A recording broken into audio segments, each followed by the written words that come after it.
Bismillahirrahmanirrahim. Assalamualaikum warahmatullahi wabarakatuh.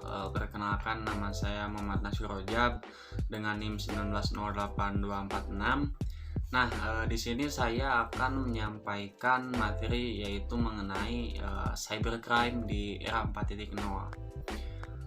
Beberapa literatur mengidentikan bahwasannya cybercrime ini sebagai sebuah computer crime gitu. Nah, pengertian atau definisi dari computer crime ini menurut Department of Justice yaitu menyatakan bahwasannya setiap tindakan ilegal yang membutuhkan pengetahuan tentang teknologi komputer untuk perbuatan penyelidikan atau penuntutannya gitu. Nah, dari pengertian tersebut dapat kita ketahui bahwasannya computer crime ini dirumuskan sebagai perbuatan melawan hukum yang dilakukan dengan memakai komputer sebagai sarana atau alat komputer sebagai objek gitu. Nah, baik digunakan untuk memperoleh keuntungan ataupun tidak gitu. Nah, dengan merugikan pihak lain. Nah, adapun hal ini masuk ke dalam tindakan melawan hukum yang dilakukan dengan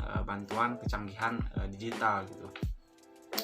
Nah, pada era 4.0 ini di mana teknologi semakin canggih dan platform komunikasi digital semakin meluas, menimbulkan pula keleluasan atau peluang-peluang bagi terjadinya kejahatan dalam dunia maya atau biasa kita sebut sebagai cybercrime gitu. Nah, ketika kita berbicara mengenai cybercrime, ini banyak sekali jenisnya gitu yang dampaknya pun sangat merugikan para pengguna sosial media gitu. Nah, secara umum di berbagai literatur, salah satunya menurut Sutaman bahwasannya cybercrime ini dideteksi dari dua sudut pandang, yaitu kejahatan yang menggunakan teknologi informasi sebagai fasilitas seperti halnya pembajakan, pornografi, pemalsuan atau pencurian kartu kredit, penipuan lewat email, spam email, perjudian online, pencurian akun internet, terorisme, isu sara, dan situs yang menyesatkan dan lain sebagainya gitu.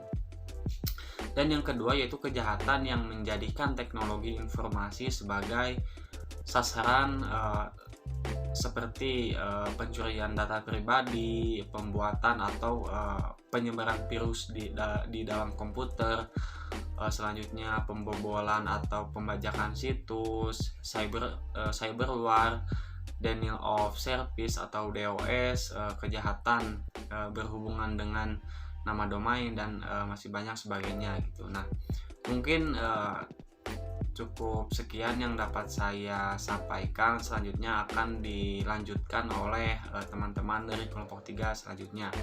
Terima kasih. Wassalamualaikum warahmatullahi wabarakatuh. Halo teman-teman, Assalamualaikum warahmatullahi wabarakatuh. Sebelumnya izin memperkenalkan diri. Perkenalkan, nama saya Erli Apriliani dengan NIM 1906142 dan tentunya merupakan bagian dari kelompok 3 kewarganegaraan digital yang membahas mengenai digital communication. Nah, teman-teman, tentu di sini Erli akan meneruskan pembahasan dari rekan Erli sebelumnya. Nah, tapi sebelum kita lanjut kepada subbab selanjutnya, kita harus mengetahui dulu apa sih itu communication digital gitu kan. Nah, jadi definisi komunikasi digital ini menurut Max Ribel ini mengatakan bahwa komunikasi digital ini the electronic change of information. Nah, perkembangan teknologi digital tentunya didukung oleh internet ini telah membawa perubahan yang banyak sekali. Nah, dari mulai bidang komunikasi, perkembangan bidang komunikasi digital ini tentunya telah melahirkan berbagai jenis media komunikasi, mulai dari jenis media komunikasi luar angkasa bahkan kemiliteran yang rumit sekalipun, atau sampai pada telepon genggam yang tentunya sangat sederhana yang digunakan dalam kehidupan sehari-hari di kalangan masyarakat, baik untuk berbisnis ataupun sekedar untuk menanyakan kabar, ataupun bisa juga sebagai sarana untuk bermain media sosial. Nah, Setelah itu kita akan lanjut kepada subbab selanjutnya, yaitu mengenai peluang cybercrime di tengah meluasnya platform digital communication. Nah, seperti di pembahasan yang telah dibahas sebelumnya, bahwa cybercrime ini tentu memiliki variasi yang tentunya sangat banyak, teman-teman. Nah, pada dasarnya, cybercrime ini merupakan tindak kejahatan di dunia digital atau di dunia maya. Nah, karena banyaknya jenis cybercrime, tentu ada atau timbul suatu pertanyaan, jenis cybercrime apa sih yang tentunya sangat berpengaruh pada digital komunikasi. Nah, seperti yang telah dijelaskan sebelumnya oleh rekan saya, bahwa menurut Sutama, cybercrime ini dideteksi dari dua sudut pandang. Nah, yang pertama, kejahatan yang tentunya menggunakan teknologi informasi sebagai fasilitas, serta yang kedua, kejahatan yang tentunya dijadikan sistem teknologi informasi ini sebagai sasaran. Nah, dapat dilihat dari contoh atau kategori permasalahan digital komunikasi ini yang tentunya masuk pada nomor 1, yaitu kejahatan yang tentunya menggunakan teknologi informasi sebagai fasilitas, di mana contohnya seperti kejahatan berupa pembajakan, pornografi, dan lain sebagainya. Nah, lalu apa sih hubungannya antara cybercrime dengan digital komunikasi? Nah, seperti yang sudah kita ketahui sebelumnya, bahwa dengan adanya komunikasi digital ini akan munculnya suatu komunitas maya, di mana interaksi-interaksi yang dilakukan melalui sosial media dalam berkomunikasi ini akan memunculkan komunitas maya, yang dimana ini merupakan sisi lain dari kehidupan manusia di dalam masyarakat. Nah, anggota masyarakat dalam komunitas ini biasanya menggunakan email, website, atau provider sebagai rumahnya, ya, di mana proses-proses sosial dalam interaksi sosial ini biasanya berlangsung secara intens, seperti pergaulan, berbisnis, belajar, atau bahkan pencurian sekalipun. Nah, jadi munculnya komunitas maya ini juga memunculkan peluang-peluang dalam suatu kejahatan digital. Dalam berkomunikasi, masalah yang paling memungkinkan yaitu di mana adanya pencurian data yang dilakukan melalui email atau pula melalui platform digital communication lainnya. Nah, teman-teman, mungkin itu saja yang dapat Erli sampaikan. Kurang lebihnya mohon dimaafkan. Terima kasih atas segala perhatiannya. Wabillahi taufiq wal hidayah. Wassalamualaikum warahmatullahi wabarakatuh. Bismillahirrahmanirrahim. Baik, perkenalkan, nama saya Ica Suciati dengan NIM 1902242. Di sini saya akan melanjutkan pemaparan materi yang materinya itu terkait peluang cybercrime di tengah meluasnya platform digital communication. Nah, pada dasarnya cybercrime merupakan kejahatan digital dunia maya. Cybercrime ini tentunya memiliki berbagai jenis yang sangat variatif, ya. Nah, karena banyaknya jenis cybercrime ini, mungkin akan muncul gitu pertanyaan terkait jenis cybercrime manakah sebenarnya yang berpengaruh gitu pada digital communication.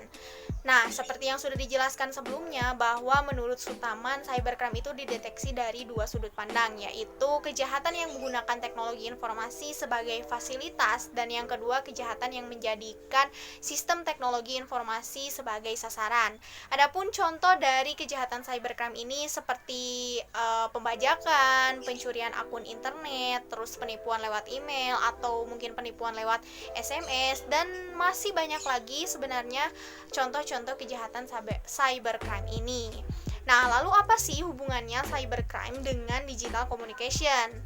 Seperti yang sudah kita ketahui nih, bahwa dengan adanya digital communication, maka akan muncul juga komunitas-komunitas maya, atau yang sering disebut juga dengan cyber community atau cyber society, di mana interaksi-interaksi yang awalnya dilakukan secara tatap muka itu beralih melalui sosial media dalam komunikasinya itu. Nah, munculnya komunitas maya ini tentu juga memunculkan peluang-peluang dalam kejahatan digital dalam berkomunikasi. Karena masyarakat tentunya membentuk komunitas maya, yang artinya segala interaksi itu kan yang tadinya di dunia nyata itu pindah ke dalam platform digital. Nah, maka para pelaku cybercrime ini memanfaatkan keadaan tersebut gitu. Nah, adapun masalah yang paling sering timbul atau yang memungkinkan dalam berkomunikasi secara digital ini, secara di dunia maya ini adalah pencurian data gitu yang dilakukan bisa melalui email atau platform lainnya gitu dalam komunikasi. Terus pemalsuan data atau penipuan, bahkan sampai ke peretasan itu tidak dipungkiri dapat terjadi gitu dalam cybercrime ini gitu. Nah, artinya digital communication ini tentu sebenarnya memiliki manfaat yang sungguh luar biasa ya. Namun tidak dapat dipungkiri juga bahwa kehadirannya juga memiliki dampak negatif yang sangat besar, terutama dalam digital communication yang tadi bisa terjadi penipuan, pemalsuan, atau peretasan itu juga termasuk ke dalam cybercrime yang menggunakan digital communication. Nah, baiklah, mungkin itu saja pemaparan materi dari saya. Kemudian akan ada pemaparan yang lebih lanjut oleh rekan saya. Terima kasih, mohon maaf apabila ada kesalahan. Assalamualaikum warahmatullahi wabarakatuh. Perkenalkan, saya Gina Nurisani dengan NIM 1905074. Pada kesempatan kali ini, saya akan menjelaskan mengenai solusi dalam mengurangi dampak cybercrime. Ada beberapa solusi untuk mengurangi atau meminimalisir kejahatan digital atau cybercrime. Di antaranya yang pertama bisa dilakukan bagi pengguna sosial media. Ada dua cara yang kelompok kami tawarkan. Yang pertama yaitu meningkatkan literasi dalam berkomunikasi digital. Untuk mengurangi dampak dari cybercrime ini, salah satu hal yang dapat kita lakukan yakni meningkatkan literasi dalam berkomunikasi digital. Dengan literasi yang tinggi, maka memungkinkan kita mendapatkan wawasan yang tinggi pula, sehingga tidak akan mudah tertipu atau termakan hoax-hoax yang tersebar di sosial media. Lalu, yang kedua, menjaga privasi. Maksud dari menjaga privasi di sini yakni tidak memberikan privasi kalian terhadap orang lain, bahkan baiknya hanya Anda sendiri yang tahu privasi seperti password akun seperti itu, untuk mengurangi terjadinya pencurian akun atau peretasan data pada sosial media yang kita miliki.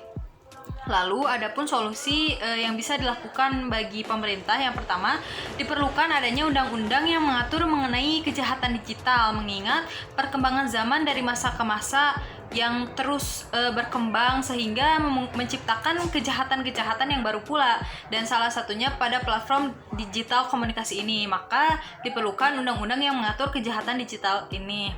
Lalu pembentukan PP atau peraturan pemerintah tentang digital forensik untuk mengatur pelaksanaan undang-undang informasi dan transaksi elektronik, di mana pasal 27 sampai 37 undang-undang ITE membutuhkan pembuktian.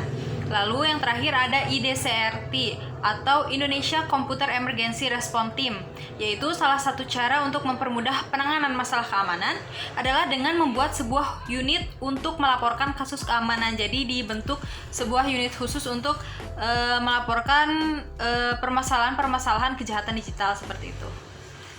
Mungkin cukup sekian dari saya. Terima kasih. Assalamualaikum warahmatullahi wabarakatuh.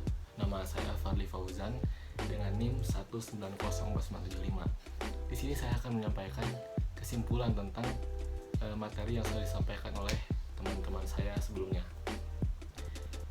Kesimpulan yang kami dapatkan dari pembahasan kali ini adalah di era revolusi industri 4.0 seperti sekarang ini, teknologi tentunya semakin canggih dengan platform dan komunikasi digital yang semakin meluas, tentunya menimbulkan pula keleluasaan atau peluang-peluang bagi terjadinya kejahatan dalam dunia maya atau yang biasa kita sebut sebagai cybercrime. Cybercrime ini tentu banyak jenisnya yang dampaknya sangat merugikan bagi para writer atau pengguna sosial. Secara umum, di berbagai literatur, salah satunya menurut Sutama, cybercrime itu dideteksi dari dua sudut pandang, yaitu kejahatan yang menggunakan teknologi informasi sebagai fasilitas dan kejahatan yang menjadikan sistem teknologi informasi sebagai sasaran. Nah, dengan adanya digital komunikasi, maka muncullah komunitas maya, di mana interaksi-interaksi yang dilakukan melalui sosial media dalam berkomunikasi Munculnya komunitas maya atau cyber community atau disebut juga sebagai cyber society merupakan sisi lain dari kehidupan masyarakat manusia. Anggota masyarakat dalam cyber society ini biasanya menggunakan email, website, dan provider sebagai alamat rumah mereka. Proses-proses sosial dan interaksi sosial bisa berlangsung secara intens seperti bergaul, berbisnis, belajar, atau bahkan kejahatan-kejahatan kriminal seperti mencuri, ataupun hanya sekedar chatting biasa, berjalan-jalan chatting ataupun browsing di dunia maya itu juga bisa. Munculnya komunitas maya ini juga memunculkan peluang-peluang dalam kejahatan digital dalam berkomunikasi karena masyarakat membentuk komunitas maya. Artinya segala interaksi yang ada di dunia nyata dipindahkan ke dalam dunia maya. Maka para pelaku cybercrime ini bisa memanfaatkan keadaan tersebut. Masalah yang memungkinkan dalam berkomunikasi yakni adanya pencurian data tentunya yang dilakukan melalui email ataupun platform komunikasi lainnya. Lalu mungkin adanya juga pemalsuan data ataupun pencurian uang dalam rekening bank dan lain-lain, bahkan peretasan akun media sosial. Mungkin sekian dari saya, kurang lebihnya mohon maaf. Assalamualaikum warahmatullahi wabarakatuh.